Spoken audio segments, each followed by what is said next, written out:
Hola a todos, esto es La Alegría del Servicio, el podcast producido por Cáritas Arquidiocesana.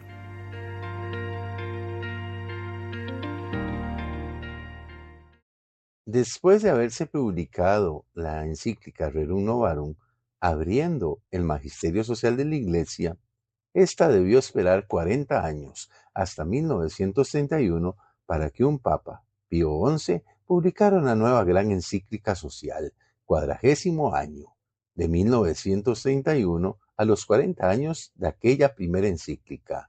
Pío X, quien fue papa de 1903 a 1914, y quien sucedió a León XIII, y Benedicto XVI de 1914 a 1922, no hicieron aportes significativos al desarrollo de la doctrina social de la Iglesia. Sea lo que fuere en relación a las causas que explican este hecho, lo cierto es que la encíclica de León XIII provocó un verdadero shock cultural para la mentalidad católica tradicional. En efecto, en vez de predicar la resignación a los pobres y exhortar a los ricos a la práctica de la caridad, anuncia a los proletarios sus derechos, invitándolos a organizarse para hacer oír su voz frente a los empresarios y al Estado. Ese es el derecho de asociación, como dijimos en el episodio anterior. A los ricos, por su parte, les recuerda que tienen obligaciones de justicia y que ésta, entendida como el hábito de dar a cada uno lo suyo, sum cuique tribuere, es condición sine qua non de un auténtico amor. El mensaje profético de la Rerum Novarum tuvo desigual acogida en las iglesias locales de América Latina. La respuesta asumió más bien la forma de un reflexivo silencio.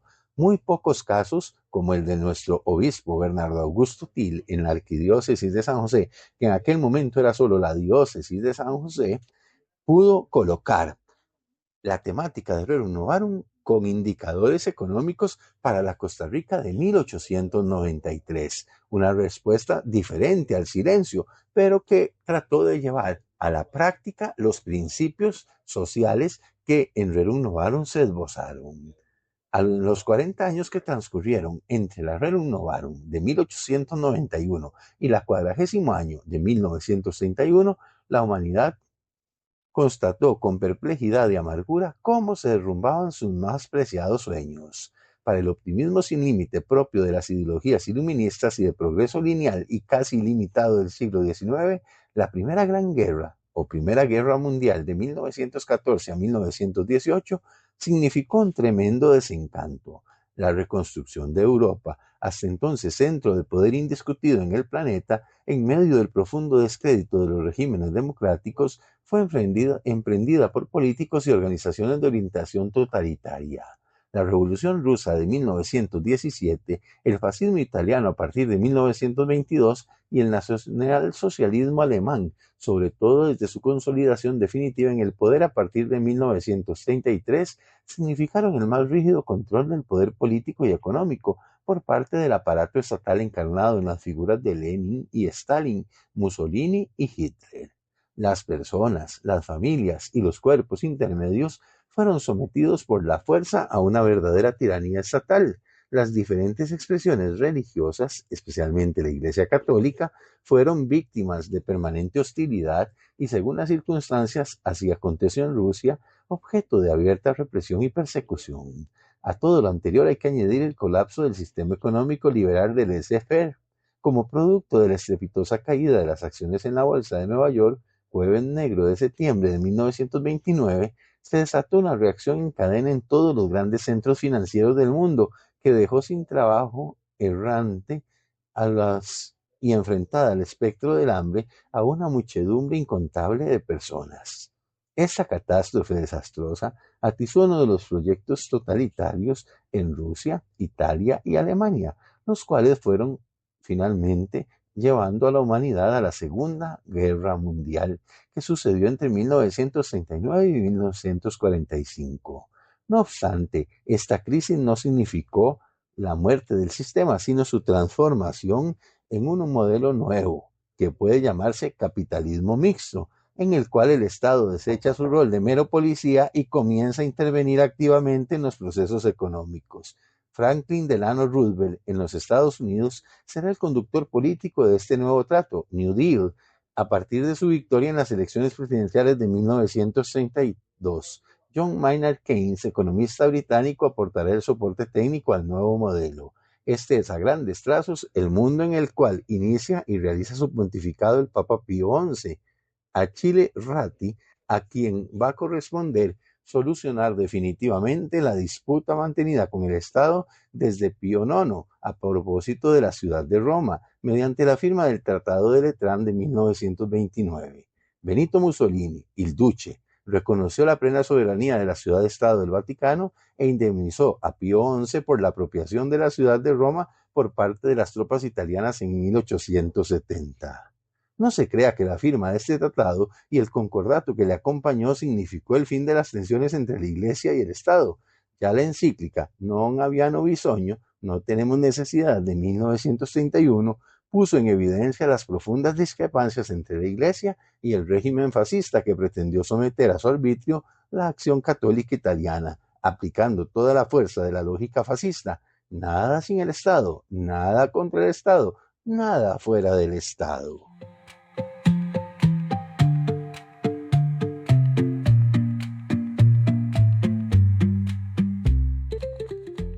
Vamos ahora a referirnos al aporte doctrinal que hace el pontificado del Papa Pío XI. Toda su enseñanza social y política se encuentra contenida especialmente en sus encíclicas Quadragésimo Año, Non abbiamo bisogno, a la que ya nos referimos, respecto del fascismo de Benito Mussolini, Mit brennende Sorge, con ardiente preocupación, de 1937, referida al nacionalsocialismo de Adolfo Hitler, y Divini Redemptoris, de 1937, escrita para criticar y rechazar el comunismo bolchevique ruso de Stalin. La encíclica Quadragésimo Año encierra lo que podemos llamar su enseñanza en materia social y económica, que puede resumirse en los siguientes puntos. Primero, crítica a la situación de los trabajadores. Aunque los trabajadores cuentan con poderosas organizaciones laborales y más allá de la labor realizada por instituciones como la Oficina Internacional del Trabajo, OIT, fundada en 1918, y reconociendo el avance en materia de legislación social, la tensión entre la clase de los trabajadores y el sector que posee la propiedad y el manejo de los bienes de producción continúa siendo el problema más grave que aflige a Europa.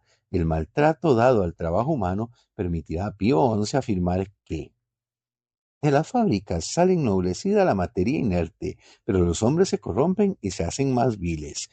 Así lo dice en el numeral 135 de Quadragésimo Año.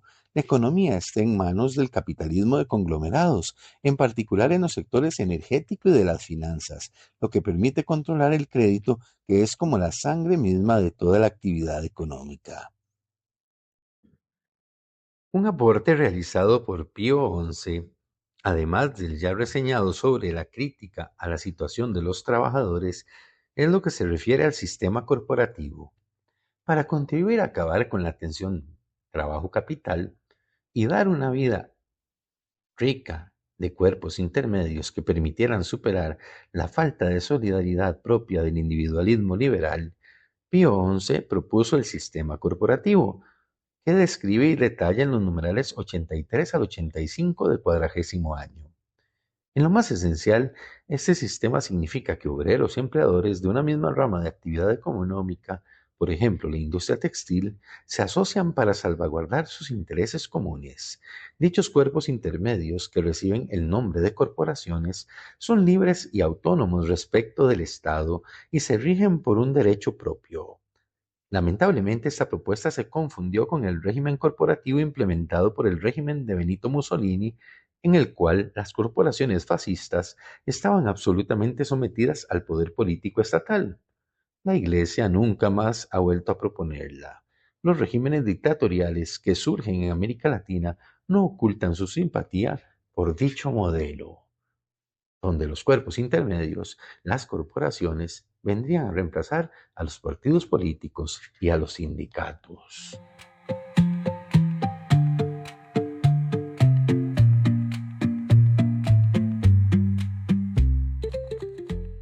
Continuando con los aportes esbozados por Pío XI, la encíclica Quadragésimo Año retoma el problema de la propiedad privada de los medios de producción, insuficientemente abordado en Rerum Novarum, y el Papa Pío XI se dedica a explicitar más claramente la función social de la propiedad privada, advirtiendo que hay que evitar tanto el individualismo propio de quienes niegan el carácter social o de servicio a la comunidad que debe acompañar siempre a la gestión de los bienes que se poseen en propiedad privada, como asimismo el exceso que conduce al colectivismo cuando se niega su carácter individual. Hoy diríamos mejor personal y personalizante. Otro aporte además tiene que ver con el principio de subsidiariedad. Quizás es el más grande aporte doctrinal de Pío XI, el enunciado formal del principio de subsidiariedad, verdadero pilar de la doctrina social de la Iglesia que protege a las personas, a las familias y a los cuerpos intermedios de la intervención abusiva del Estado en ámbitos que deben gozar de privacidad, libertad y autonomía. Esta verdadera iluminación doctrinal se formula cuando en Rusia e Italia se habían consolidado los regímenes totalitarios y en Alemania Adolfo Hitler y sus nazis se aprestaban a dar el golpe definitivo. El texto capital en torno al principio de subsidiariedad se encuentra en el numeral 79 de Cuadragésimo Año, que dice: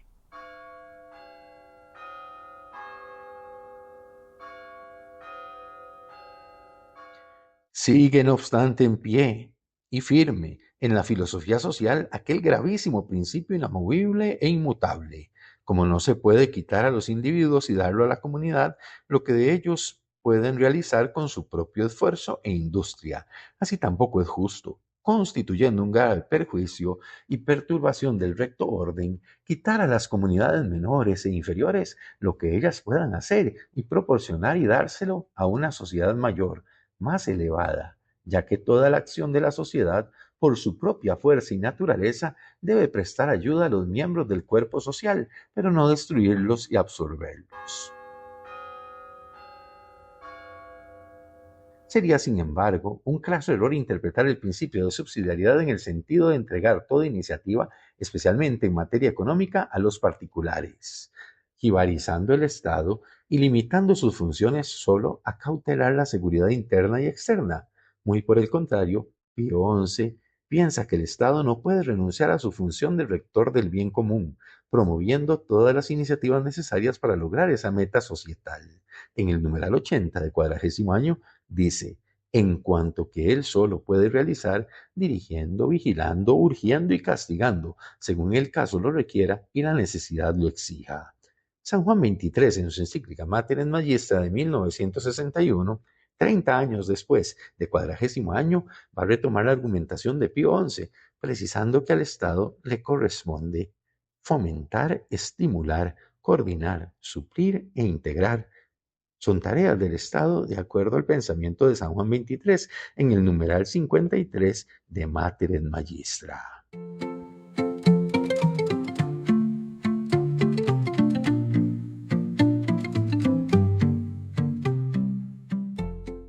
También Pío XI nos ilustra en Cuadragésimo Año acerca de la justicia social que constituye la idea fuerza medular de toda la doctrina social de la Iglesia y que, yendo más allá de las formas tradicionales de justicia conmutativa y de justicia legal, viene a ser la condición indispensable y la verificación histórica de un genuino amor cristiano, es decir, la justicia es la prueba de la vivencia de la caridad. ¿Qué significa justicia social? Para Pío XI se trata de dar a cada uno lo que le corresponde en materia de distribución de los bienes y servicios societales. Así lo expresa en el numeral 57, de que el Estado y las instituciones sociales hagan todo lo que les corresponde para lograr el verdadero bien de todos, el bien común. Numeral 58, junto con la caridad social, es un principio regulador de la actividad económica que no puede ser entregada ni a la pura libre concurrencia, el libre mercado, ni a la dictadura económica, los monopolios. En la encíclica Divini Redemptoris de 1937, Pío XI completará su pensamiento añadiendo que la justicia es algo propio y que la justicia social busca exigir de los individuos todo lo necesario para el bien común, lo que supone que la sociedad organizada da a cada parte y a cada miembro lo que éstos necesitan para ejercer sus principios propios. La obligación más grave derivada de esta última afirmación tiene que ver con el salario pagado a los trabajadores. No habrá verdadera justicia social si los obreros no tienen asegurado su propio sustento y el de sus familias con un salario proporcionado a esta noble condición. Esboza aquí entonces Pío XI el tema del justo salario del trabajador. Siguiendo a León XIII, añade que el salario debe ser suficiente para que todo obrero pueda adquirir, aunque sea un modesto patrimonio, para así evitar la plaga del actual pauperismo universal. Aquí encontramos una idea recurrente en todos los documentos sociales. Para desproletizar es indispensable que los trabajadores accedan a alguna forma de propiedad como espacio de seguridad, libertad y ejercicio de su libertad y creatividad. Según decía Monseñor Manuel Larraín, fundador y primer presidente del Consejo Episcopal Latinoamericano, se trata de superar la pobreza haciendo que cada proletario se vuelva un propietario. Respecto de la determinación del salario justo, Pío XI, en 40º año, en los numerales 71 al 75, señala tres criterios que volveremos a encontrar cuando hablemos de Juan 23, San Juan 23. Estos tres pilares o criterios son el sustento del obrero y de la familia, la situación de la empresa y la necesidad del bien común. Lo que nosotros podríamos llamar la enseñanza política de Pío XI se encuentra en las encíclicas ya señaladas al comienzo de este episodio y puede ser expresada en los siguientes grandes tópicos. En primer lugar, entre los totalitarismos representados por el nacionalsocialismo alemán, el nazismo, el comunismo bolchevique ruso y la concepción cristiana de la sociedad y del Estado, existe una incompatibilidad radical, ya que se trata en ambos casos de regímenes basados en filosofías que niegan el origen divino de toda autoridad, desconocen la autoridad de la Iglesia y niegan la dignidad de la persona humana y su vocación trascendente, subordinándola absolutamente a los intereses de la raza, de la clase y del Estado omnipotente. La historia ha mostrado hasta la evidencia cuánta razón tenía Pío XI para condenar con inusual energía las dos formas de totalitarismo que hemos mencionado. La memoria humana recordará siempre con espanto el campo de exterminio de Auschwitz, las atrocidades de Stalin y la catástrofe que significó la Segunda Guerra Mundial. En un segundo lugar, es importante destacar que la crítica papal a los regímenes fascistas y su rechazo categórico del nazismo y del comunismo bolchevique no significan que haya optado por el sistema liberal capitalista. Algo hemos indicado con antelación en nuestros distintos episodios y en particular en este sobre el principio de subsidiariedad y de la justicia social. En la 40º año, en los numerales 99 al 110, encontramos una acerba crítica al liberalismo en su expresión económica, particularmente en lo que se refiere a las consecuencias funestas del espíritu individualista. El numeral 109 indica: la libre concurrencia se ha destruido a sí misma, la dictadura económica se ha adueñado del mercado libre, por consiguiente el deseo de lucro ha sucedido la desenfrenada ambición de poderío, la economía toda se ha hecho horrendamente dura, cruel y atroz. Pareciera que son palabras de la actual economía en el mundo del siglo XXI y sin embargo estaba escribiendo Pío XI en el siglo XX. Por su parte, el Estado liberal se halla desprestigiado en el contexto histórico de Pío XI, ya que en vez de ejercer como rector del bien común y preocuparse de la justicia y del bien común, se hace, por el contrario, esclavo, entregado y vendido a la pasión y a las ambiciones humanas. En el horizonte de las relaciones internacionales, Pío XI denuncia dos tendencias: el nacionalismo, que desembocará en el peor conflicto bélico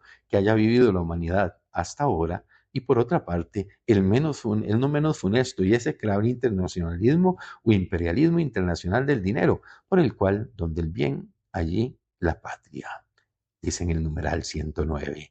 Con respecto al magisterio de Pío XI, tenemos que agregar nosotros que en Costa Rica se ha hecho eco, particularmente con el magisterio social de Monseñor Víctor Manuel Sanabria Martínez, en su carta sobre el justo salario, de las enseñanzas contenidas en 40º año. Y también en esa incidencia de Monseñor Víctor Manuel Sanabria Martínez se acogió la invitación de Pío XI de fundar sindicatos de raíz católica, y que el principio de subsidiariedad también nos ayuda a comprender la vida diocesana, donde las estructuras de las diócesis deben favorecer las estructuras más pequeñas de una parroquia o incluso de una filial en una comunidad parroquial.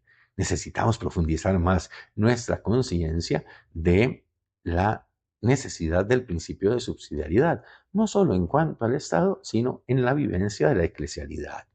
que las enseñanzas de Pío XI en 40º año que hemos tratado de resumir en este espacio nos ayuden a acrecentar nuestro servicio en la Iglesia y sobre todo a colocar la doctrina social de la Iglesia como parte de nuestra vida cotidiana.